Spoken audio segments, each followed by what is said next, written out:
بسم اللہ الرحمن الرحیم۔ پروگرام زنجیر عدل کے ساتھ میں ہوں شاداب ریاض اور میرے ساتھ موجود ہیں فیض اللہ خان نیازی ایڈوکیٹ۔ ناظرین، پچھلا ہفتہ کافی زیادہ مصروف گزرا۔ حکومت کی جانب سے دھرنا روکنے کی کوشش کی گئی، جبکہ تحریک انصاف کی جانب سے بھرپور کوشش کی گئی کہ 25 مئی کو ڈی چوک میں دھرنا دیا جائے۔ کوششیں کی گئی، پنجاب سے، سندھ سے، بلوچستان سے، مختلف جگہ سے قافلے روانہ ہوئے، بلکہ روانہ ہونے کی کوشش کی گئی، لیکن ان کو حکومت کی جانب سے جو ایک پلان کیا گیا تھا اس کے تحت روک لیا گیا، اور کوئی خاطر خواہ لوگ جو ہے وہ اپنے اپنے شہروں سے نکلنے میں کامیاب نہیں ہوئے۔ اس حوالے سے جو وزیر داخلہ ہیں انہوں نے رانا ثناء اللہ، ان کا یہ کہنا تھا کہ وہ اپنی بھرپور طریقے سے کوشش کریں گے روکنے کی، اور کسی صورت جو دھرنا دینے کے لیے ان کو ڈی چوک میں جانے کی اجازت نہیں دی جائے گی۔ لیکن اگر سپریم کورٹ کی طرف سے کوئی حکم صادر ہوا اس طرح کا کہ اسلام آباد میں انٹر ہونے دینا ہے، تو پھر وہ یقیناً عدالت کے حکم کی پاسداری کریں گے اور ان کو نہیں روکیں گے۔ ہوا بھی ایسے ہی، عدالت سے رجوع کیا گیا اور عدالت نے 2 مقام دیے۔ اس پہ انہوں نے دونوں فریقین کو کہا کہ آپ دونوں بیٹھ کے آپس میں ڈیسائیڈ کریں ڈی چوک کے علاوہ کوئی جگہ۔ اس میں حکومت کی طرف سے 2 آپشنز دی گئی۔ تحریک انصاف نے کہا کہ جی ٹھیک ہے، ہم ان آپشنز کو غور کریں گے، لیکن بعد میں تحریک انصاف کے سربراہ عمران خان صاحب جو ہیں انہوں نے اپنے کارکنوں کو خطاب میں کہا کہ نہیں، آپ تمام لوگ ڈی چوک میں اکٹھے ہوں اور ہم بھی ڈی چوک پہنچ رہے ہیں۔ فیض اللہ خان نیازی صاحب، سپریم کورٹ کا معاملہ ہے، سپریم کورٹ کی طرف سے حکم صادر کیا گیا لیکن اس کی پاسداری نہیں کی گئی، اور توہین عدالت کی ایک درخواست بھی عمران خان صاحب کے خلاف جو ہے وہ سپریم کورٹ میں جو ہے وہ دائر کر دی گئی۔ اب میرے خیال میں پہلے تو میں آپ سے یہ پوچھتا ہوں کہ آپ بھی وہاں تھے جہاں ایوان عدل کے باہر کوشش کی جا رہی تھی کہ جو ہے وہ قافلے روانہ ہو، لیکن ان کو روکا گیا پولیس کی بھاری نفری۔ تھوڑا سا وہ ذرا احوال بتا دیں ہمیں۔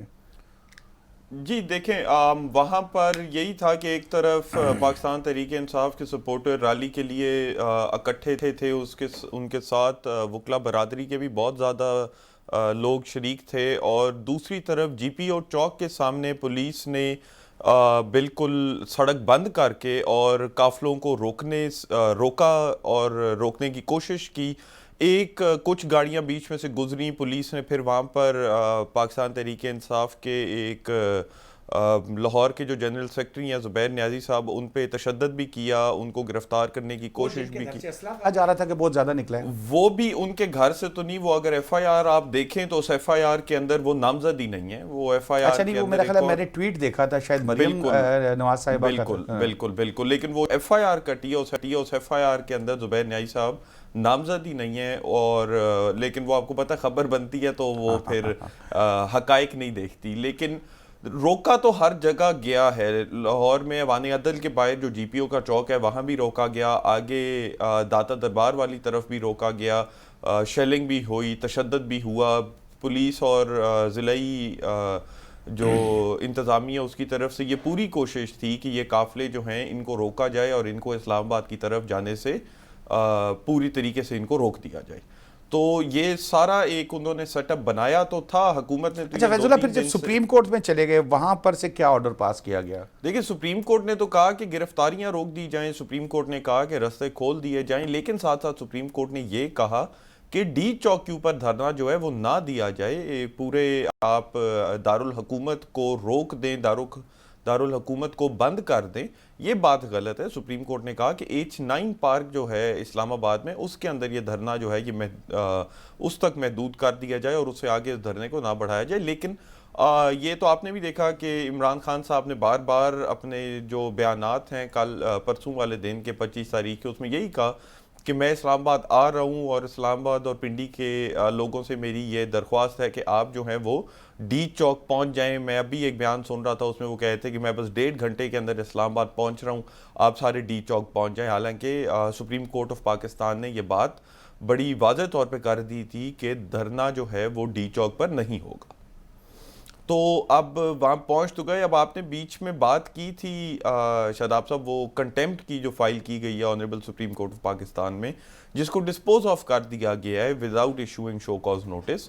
اب وہ دیکھیں، اس پہ میں پچھلے کل سے دیکھ رہا ہوں کہ اس پہ تنقید بھی ہو رہی ہے، اور اس کو اور اس کی تعریف بھی ہو رہی ہے، بس یہ ڈیپینڈ کر رہا ہے کہ آپ کون سی پولیٹیکل پارٹی سے افیلیٹڈ ہیں. یہ لیکن تو پھر ہمیشہ ہی ہوتا ہے نا، ہمیشہ سے بالکل. لیکن اگر ایک ان بائس طریقے سے اس کو ہم دیکھیں اور ہم یہ دیکھیں کہ سپریم کورٹ کا اگر یہ آرڈر تھا کہ ڈی چوک پر دھرنا نہیں ہوگا، تو شاداب صاحب ڈی چوک پہ تو دھرنا نہیں ہوا، دھرنا تو ہوا ہی نہیں ہے.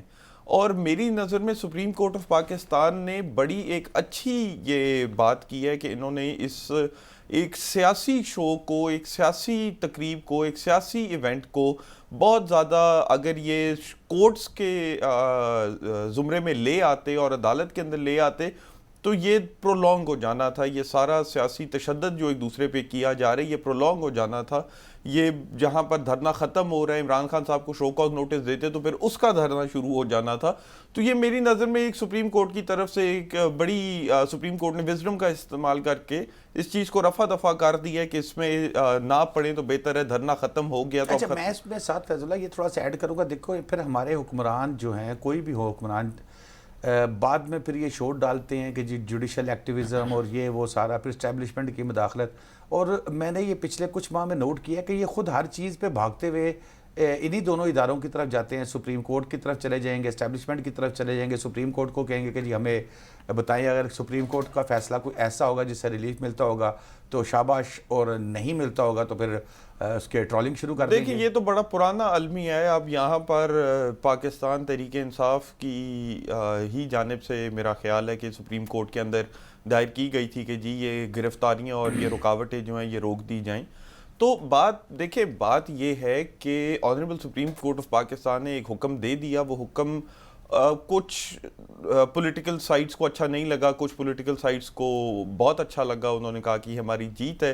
پھر جب ڈی چوک تک بات پہنچ گئی اور آپ نے دیکھا اسلام آباد میں جس طرح کا ادھم مچایا گیا، اسلام آباد میں آگ لگا دی گئی، گاڑی دی گئی، شیلنگ ہو گئی، سارا کچھ ہو گیا. وہ تو یہ اب ایک سیاسی حقیقت ہے ہماری. بات یہ ہے، میں لیکن تھوڑا سا یہاں پہ ایک چھوٹا سا اگر آپ اجازت دیں تو اپنی ایک آبزرویشن دے دوں کہ شاید سپریم کورٹ آف پاکستان کو ایک ریمارک جو ہے اپنی ان ساری پروسیڈنگز میں وہ ریمارک نہیں دینا چاہیے تھا. اور وہ یہ تھا جو ہمارے فاضل چیف جسٹس پاکستان صاحب نے یہ بات کی کہ جی شاید عمران خان تک، یہ جو میڈیا میں ہمیں رپورٹ پتہ چلی ہے کہ شاید عمران خان صاحب تک پیغام سپریم کورٹ کا آرڈر جو ہے وہ صحیح طرح نہیں پہنچایا گیا. یہ بات ذرا تھوڑی سی مجھے لگتا ہے غیر مناسب تھی. اور سپریم کورٹ کو، کیونکہ دیکھیں نا اس طرح تو کل کو کوئی بھی جو حکومت کا نمائندہ ہے یا کوئی بھی فریق ہے جو عدالت کے آرڈر کی کنٹیمپٹ کرتا ہے یا نافرمانی کرتا ہے، وہ عدالت کے سامنے آ کے یہی لے لے گا کہ جی میرے ساتھ میرے وکیل نے مس کمیونیکیشن کر دی، یا مجھے صحیح طرح اس بات کا بتایا نہیں گیا، یا میرے تک سپریم کورٹ کے آرڈر کی پوری تفصیل نہیں پہنچی. لیکن یہ بات جو ہے نا یہ ایک اچھی ایگزامپل ہے کہ دیکھیں ایک جو تحریک انصاف کے سربراہ ہیں خان صاحب، وہ دھرنے میں بیزی ہیں، وہ کنٹینر پہ چڑھے ہوئے ہیں، وہ تقاریر کر رہے ہیں. اس موقع پہ تو آپ کو پتہ ہے کال سننے کی ہوش نہیں ہوتی. تو آج کل تو جو ساتھ کانوں میں کھس کرنے والے ہوتے ہیں وہ اپنی مرضی کی چیز جو ہے وہ کان میں ڈالتے ہیں اور وہ پھر اسی کو لے کے چلتے ہیں. شاداب صاحب اسی آپ کے اگر میں مثال کو ذرا تھوڑی سی تبدیل کر دوں کہ عمران خان صاحب جتنا اپنے دھرنے کے اندر مصروف ہیں، ایک سٹنگ وزیر اعظم ملک کا اس سے زیادہ ہی مصروف ہوتا ہے پورا دن. اس کی تو بڑی کنسسٹنٹ مصروفیات جو ہیں وہ اپنے پورے ٹینیور میں چلتی ہیں. تو اگر شہباز شریف صاحب کو سپریم کورٹ آف پاکستان آج ایک چیز سے روک دے اور شہباز شریف صاحب وہ پھر بھی کر دیں اور بعد میں عدالت میں آ کے کہیں کہ جناب میں ایک پورا ملک چلا رہا ہوں، ایک دھرنا صرف نہیں، میں ایک پورا ملک چلا رہا ہوں، اس کے سارے ادارے سارے آپ کی بات بالکل وزنی ہے، بعد میں آ کے کہیں گے کہ مجھے صحیح طرح بتایا نہیں گیا. تو یہ ذرا تھوڑی سی تو میرا صرف بات یہ ہے کہ سپریم کورٹ آف پاکستان نے، میں تو یہ بات بڑی مجھے اچھی لگی کہ سپریم کورٹ آف پاکستان نے ایک سیاسی جو تصادم تھا پارٹیز کا آپس میں، جس کے بارے میں کہا جا رہا تھا خونی دھرنا ہوگا، اللہ کا شکر ہے اللہ کا شکر ہے وہ ختم ہوا. انہوں نے وہیں پہ آ کے یہ مجھے لگتا ہے کہ اس میں بہت زیادہ خون خرابہ بھی جو نہیں ہوا وہ سپریم کورٹ آف پاکستان کی وجہ سے نہیں ہوا.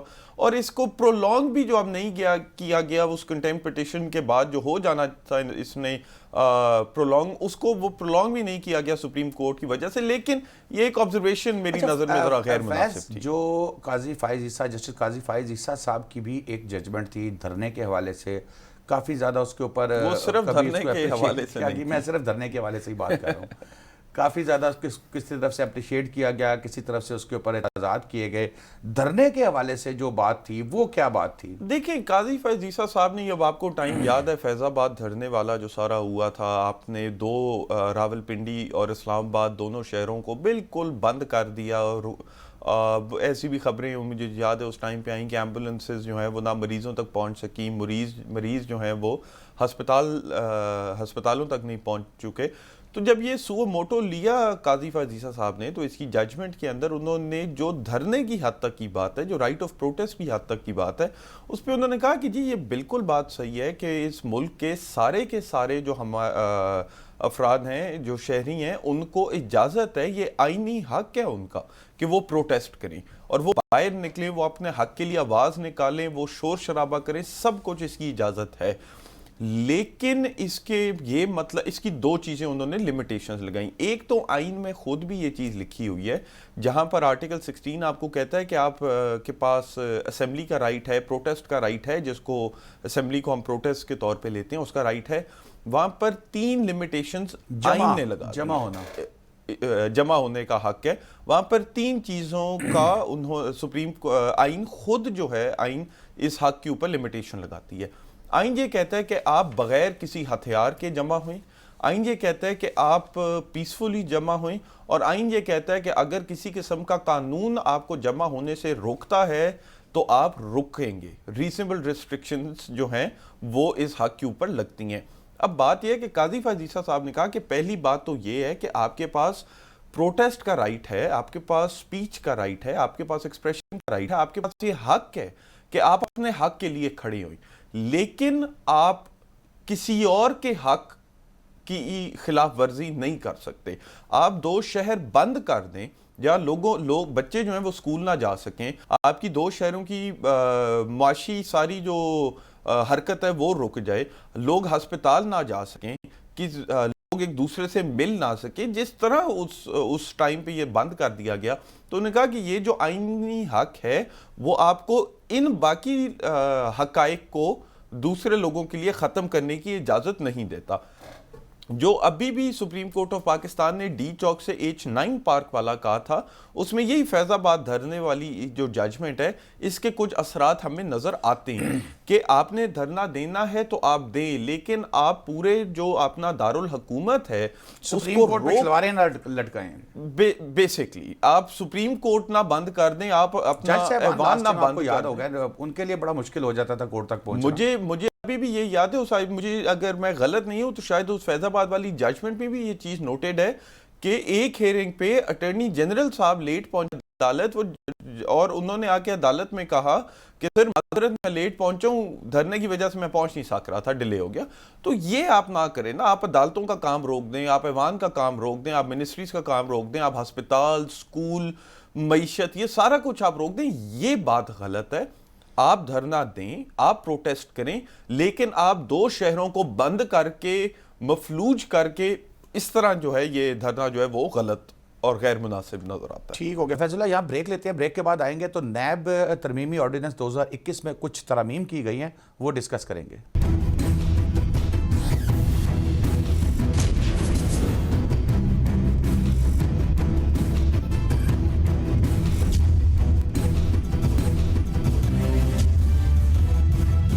ویلکم بیک ناظرین. نیب ترمیمی آرڈیننس 2021، نیب ترمیمی بل 2021 میں ترمیم کر دی گئی ہے. اس میں سے کئی شقیں جو ہیں ان کو تبدیل کیا گیا ہے، ختم کیا گیا ہے. وزیر قانون اعظم نذیر تارڑ صاحب نے اسمبلی کے اندر یہ بل پیش کیا، جس کو منظور کر لیا گیا، کثرت رائے سے منظور کیا گیا، جس کے کچھ موٹے موٹے نکات یہ ہیں کہ چیئرمین نیب کی ریٹائرمنٹ کا طریقہ کار جو ہے یہ واضح نہیں تھا. لاسٹ ٹائم بھی کافی زیادہ اس کے اندر مشاورت اور یہ وہ معاملات چلتے گئے تھے، جس کی وجہ سے ابھی تک چیئرمین نیب جو سابق ہیں جسٹس ریٹائرڈ جاوید اقبال، وہ اپنی سیٹ پہ موجود ہیں. چیئرمین نیب کی ریٹائرمنٹ پر ڈپٹی چیئرمین جو ہے وہ آٹومیٹکلی قائم مقام چیئرمین کے جو ہے وہ اس ادارے کا سربراہ بن جائیں گے. ڈپٹی چیئرمین کی عدم موجودگی میں ادارے کا سینئر ترین جو افسر ہوگا اس کو یہ ذمہ داریاں سونپی جائیں گی نئی اپوائنٹمنٹ تک. وفاقی یا صوبائی ٹیکس معاملات نیب کے دائرہ اختیار سے نکال دیے گئے ہیں. اسی طریقے سے کسی بھی ریگولیٹری ادارے کے فیصلوں پر نیب کی کارروائی جو ہے وہ اثر انداز نہیں ہوگی. احتساب عدالتوں میں ججز کی تعیناتی 3 سال کے لیے ہوگی. احتساب عدالت کے جج کو ہٹانے کے لیے متعلقہ ہائی کورٹ کے چیف جسٹس سے مشاورت جو ہے وہ ضروری ہوگی. نئے چیئرمین نیب کی تقرری کا طریقہ کار جو ہے اس پہ مشاورت کا عمل 2 ماہ پہلے ہی شروع کر دیا جائے گا, یعنی کہ جب ریٹائرمنٹ کی ڈیٹ آنے لگے گی قریب اس سے 2 ماہ پہلے یہ مشاورت شروع کر دی جائے گی. پارلیمانی کمیٹی چیئرمین نیب کا نام 30 روز کے اندر جو ہے فائنل کرے گی. اسی طرح 3 سالہ مدت کے بعد اس شخص کو دوبارہ چیئرمین نیب تعینات نہیں کیا جا سکے گا, یہ بھی اس میں کہا گیا ہے. ڈپٹی چیئرمین نیب کی تقرری کا اختیار وفاقی حکومت کو دیا جائے گا اور احتساب عدالتیں کرپشن کیسز کا فیصلہ 1 سال میں کریں گی. جی فیض. جی دیکھیں یہ ترمیم تو مینلی اگر اس میں دیکھیں تو 2 طرفہ ترمیم ہے. ایک طرف انہوں نے چیئرمین نیب کی جو مدت ہے ان کی اپوائنٹمنٹ ہے اس کو ریگولیٹ کرنے کی کوشش کی ہے. یہ آپ نے دیکھا تھا پچھلے دنوں, یہ جیسے آپ نے کہا کہ جو کرنٹ آپ کے نیب کے چیئرمین ہیں ان کی جو ریٹائرمنٹ ہے اور ان کی پھر سے تعیناتی کے اوپر بھی ذرا تھوڑا سا شور شرابہ مچا تھا, اس کے اوپر بحث مباحثہ ہویا تھا, تو اس کو ریگولیٹ فردر کرنے کے لیے یہ ترامیم لے کے آئی ہیں. اس میں جو سب سے میجر چیز آپ دیکھیں وہ 2 مجھے نظر آتی ہیں. پہلی یہ کہ چیئرمین کی ریٹائرمنٹ سے 2 مہینے پہلے چیئرمین کی اپوائنٹمنٹ کا جو پروسیس ہے وہ انیشیٹ کر دیا جائے. تو اس کی جو مجھے وجہ سمجھ آتی ہے وہ یہ ہے کہ کل کو یہ نہ ہو کہ چیئرمین کی ریٹائرمنٹ کی تاریخ آ چکی ہو اور چیئرمین کی جو ریپلیسمنٹ ہے وہ آپ کے پاس موجود نہ ہو, اور یہ جس طرح پہلے 1-2 دفعہ ہوا کہ نیب کے چیئرمین کی جو مدت ہے یا نیب کی چیئرمین کی جو اپوائنٹمنٹ ہے اس کے اوپر رولا مچتا تھا, وہ ختم کرنے کے لیے اور اس کو ذرا تھوڑا سا زیادہ سموتھ اور ایفیشنٹ طریقے سے چلانے کے لیے یہ ایک ترمیم اس میں لے کے آئے. اور دوسری یہ جو اس میں خاص بات نظر آتی ہے وہ یہ کہ نیب کے چیئرمین اگر ایک دفعہ لگ چکے ہیں تو آپ پھر سے نہیں لگ سکتے, جس سے مجھے یہ چیز سمجھ آتی ہے کہ نہ تو صرف آپ پھر سے لگ سکتے ہو نہ آپ کے ٹینیور میں ایکسٹینشن ہو سکے گی. تو مجھے یہ نظر آتا ہے کہ جو 3 سال کا ٹینیور ہے وہ فکسڈ ہے اور ہر 3 سال کے بعد نیب کے چیئرمین کا تبادلہ ہونا ہی ہونا ہے. اگر فیض اللہ اس میں تھوڑا سا یہ دیکھیں کہ اگر ایک جو شخص ہے اس کو چیئرمین نیب تعینات کیا گیا ہے 3 سال کے لیے اور اس نے بھرپور طریقے سے ڈیلیور کیا ہے, جس طرح کی ہماری خواہش ہے کہ اس طرح کا چیئرمین نیب ہو, اس سے ڈیلیور کیا ہے اور وہ ڈیلیور کر رہا ہے, 3 سال بعد اس کو اگر کوئی ایکسٹینشن دینی ہو یا مزید 3 سال کے لیے, تو یہ زیادتی نہیں ہوگی کہ بھئی آپ اس کو مطلب بالکل ہی ختم کر دیں کہ وہ دوبارہ آ ہی نہیں سکتا؟ شاداب صاحب آپ کے پاس امیجن کریں ایک بہت ہی قابل, جس طرح کے گزرے ہیں ہمارے ریسنٹ ایئرز میں, بہت ہی قابل جج صاحب جو ہیں وہ چیف جسٹس پاکستان تعینات ہیں. آپ کا دل ہوتا ہے کہ 65 سال کی عمر کے بعد ان کو رکھا جائے, لیکن قانون میں ایک ایج مختص کر دی گئی ہے, ایک ٹینیور مختص کر دیا گیا ہے کہ اس کے بعد جو ہے وہ یا کسی اور کی باری یا آپ کی شاید وہ صلاحیت نہیں رہ جاتی کہ آپ کو پھر رکھا جائے عمر کے تقاضے میں. کر کے آیا میرا بھائی, مجھے بولنے ہی نہیں دے رہا میری ہر بات کا جواب. تو وہ بات صرف یہ ہے کہ وہ بالکل آپ کی بات درست ہے کہ کبھی دل ہو کہ آپ کو جب دل ہو حکومت کا, حکومت ترمیم کر دے اس کے اندر, لیکن ہر آپ کے جو بھی پوسٹ ہے, آپ کا جو بھی گورنمنٹ پوزیشن, آئینی پوزیشن ہے, اس کی مدت مخصوص کر دی جاتی ہے. اب وہ ون آف چانس جس کی آپ بات کر رہے ہیں کہ جی کسی کو بہت اچھا انہوں نے ٹینیور سنبھالا ہو, وہ آپ کہہ سکتے ہیں کہ وہ زیادتی ہو جائے گی, ہاں, لیکن یہ ایک آئین جو قانون جو ہے اس نے ایکسیپشن کو نہیں, اس نے جنرل سرکمسٹانس کو دیکھنا ہوتا ہے کہ کس طرح معاملات جو ہیں وہ چلیں گے. ساتھ اسی ترمیم کے اندر ایک جو ذرا تھوڑی سی انٹرسٹنگ بات ہے وہ ٹیکس والی بات, کہ ٹیکس کے معاملات جو ہیں وہ نہیں دیکھے جائیں گے. اس پہ بھی میں بالکل اگری کرتا ہوں. دیکھیں اگر آپ کے پاس FBR ہے, موجود ہے, ایک بہت اچھا آپ کا ادارہ ہے, بہت ایفیشینٹلی چلتا ہے, اور ساتھ آپ کے یہ پروونشل سیلز ٹیکس کے ادارے ہیں, تو پھر کیوں آپ نیب کو ایک اور اس کو جورسٹکشن دے رہے ہیں کہ وہ بھی اس کے اندر دخل اندازی کرے, جب ایک ادارے کے پاس آلریڈی یہ کام ہے اور وہ زیادہ پروفیشنٹلی یہ کام کر سکتے ہیں کیونکہ اس ادارے کا کام ہی یہی ہے. دوسری طرف یہ کہا کہ ریگولیٹری اداروں کے جو پروجیکٹس ہیں یا ریگولیٹری اداروں کے جو کام ہیں ان کے اندر دخل اندازی نہ کی جائے. دیکھیں جناب صاحب, اس پہ ایک دفعہ آپ پر میری گفتگو بھی ہو رہی تھی کہ نیب کے اس اوور زیلس طریقے سے جس طرح نیب نے لوگوں کو اٹھایا کہ بندہ اٹھا لیا, ریفرنس بنا نہیں, ریفرنس آیا تو پتہ چلا تک کو اٹھا نہیں. یہ کہہ رہے ہیں کہ قانون میں یہ کہا گیا ہے کہ جب تک سفیشینٹ ایویڈنس نہیں ہوگا گرفتار نہیں کیا جا سکے گا. بالکل, تو وہ آپ نے دیکھا نا کہ کیونکہ یہ جو شک اب انہوں نے ڈالی ہے اس کے اندر, یہ شک تو نیب کی ابیوز آف پاور کا نتیجہ ہے. جس طرح نیب نے اپنے آپ کو کنڈکٹ کیا کہ نہ دیکھا کون ہے، نہ دیکھا کدھر ہے، نہ دیکھا ہمارے پاس شواہد ہیں، ہمارے پاس شواہد نہیں ہے، بندہ اٹھا لیا. بیشتر کیسز اس طرح. اس میں پھر ایک بات مجھے تھوڑا سا یہ مزید میری رہنمائی کر دیں. آج صبح کی آپ جو ہے نا میری اچھی خاصی رہنمائی کر رہے ہیں. مجھے یہ بتائیں کہ ایک شخص کو یہ قانون آ گیا، قانون پاکستان کے اندر بے شمار موجود ہیں، بے شمار ہیں، عمل نہیں ہوتا. بغیر ایویڈنس کے، سفیشینٹ ایویڈنس کے آپ کسی کو اٹھا نہیں سکتے. اٹھا لیا پھر کیا اس کے ساتھ کوئی چیز یہ ہونی چاہیے اس میں کہ نیب کو بھی اگر آپ قابل احتساب کریں کہ اگر کسی نے اس قانون کی خلاف ورزی کی ہے اور ویسے ہی کسی کو اٹھا لیا، ابھی ایویڈنس نہیں ہے اس کے پاس، اور یہ الٹیمیٹلی کہیں کسی کورٹ میں یہ ثابت ہو گیا ہے. دیکھیں میری نظر میں آپ کی بات بالکل صحیح ہے، لیکن اس کے اندر مجھے لگتا ہے کہ بہتر طریقہ یہ ہوگا کہ جو نیب کا بیل کا طریقہ ہے، جس طرح نیب کی بیل کو اس طرح ٹریٹ کیا جاتا ہے کہ مجھے لگتا ہے کہ شاید اس ملک میں سب سے مشکل بیل لینی نیب کی بیل ہوتی ہے بندی، تو اس کو آسان کر دیا جائے. آپ نے اگر بندے کو چھوڑنا ہے، بندے کو آپ نے رہا کرنا ہے، بیل آپ اس کے جو ریکوائرمنٹس ہے وہ زیادہ کر دے کہ بندہ اپنا پاسپورٹ جو ہے وہ سرنڈر کرے عدالت کے ہاتھ میں آپ، اور ساتھ ساتھ جو نیب کی عدالت کے پاس بیل کا اختیار جائے. نیب کی عدالت اگر تو نیب جو ہے وہ 2 سال کے اندر کیس کے اندر ڈیلے آتا ہے، جو نیب کے کیسز میں آپ دیکھتے ہیں 10 سال کا ڈیلے ہے، 2 سال کا ڈیلے آتا ہے، تو آپ ڈیلے کی بیسس پہ بیل دے دیں. یہ چیزیں انکارپوریٹ کی جائیں اس قانون کے اندر.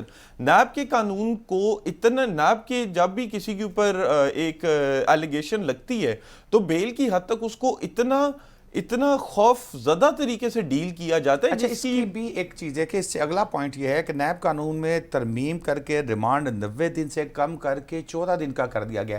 اچھا اب جیسے کہ قانون یہ ہے فیض اللہ کہ آپ جب فزیکل ریمانڈ پہ کسی کو لیتے ہیں تو ڈیورنگ فزیکل ریمانڈ اس کی بیل سپریم کورٹ بھی نہیں لیتی. بالکل ٹھیک ہے نا، بیل نہیں ہو سکتی.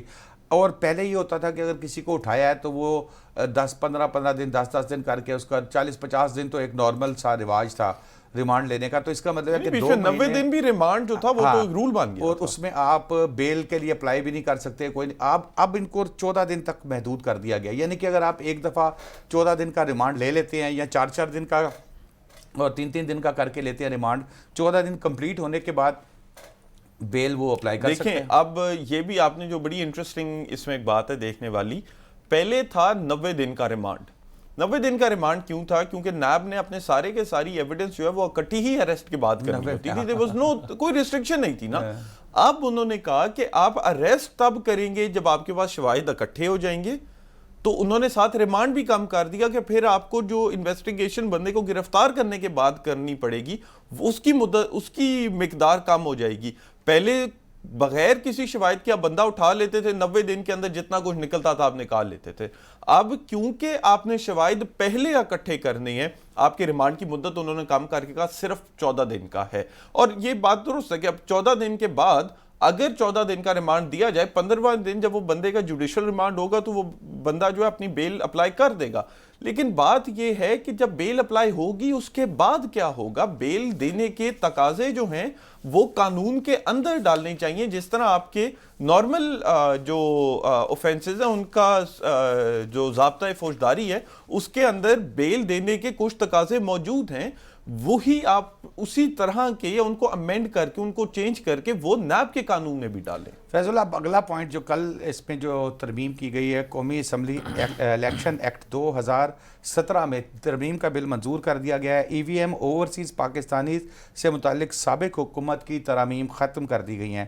نیب قوانین میں ترمیم کا بل بھی قومی اسمبلی میں پیش کیا گیا. اچھا اب یہ جو ای وی ایم کے لیے اور یہ جو اوورسیز پاکستانیوں کے لیے جو ہے وہ ختم کر دیا گیا ہے، اس سے ایک شور نہیں مچے گا؟ اوورسیز پاکستانی تو پہلے ہی اس حکومت کے بڑے سخت خلاف ہیں. دیکھیں پہلی چیز اس میں یہ کلیئر کر لیں کہ اوورسیز پاکستانیز کا جو حق ہے ووٹ کا وہ نہیں ختم کیا، وہاں بیٹھ کے ووٹ دینے کا حق ختم کیا گیا ہے.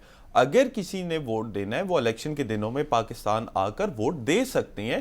آف کورس اگر وہ voter as a voter registered ہوں، یہاں پہ انہوں نے وہ سارا پروسیس اپنا کمپلیٹ کروا لیا ہو.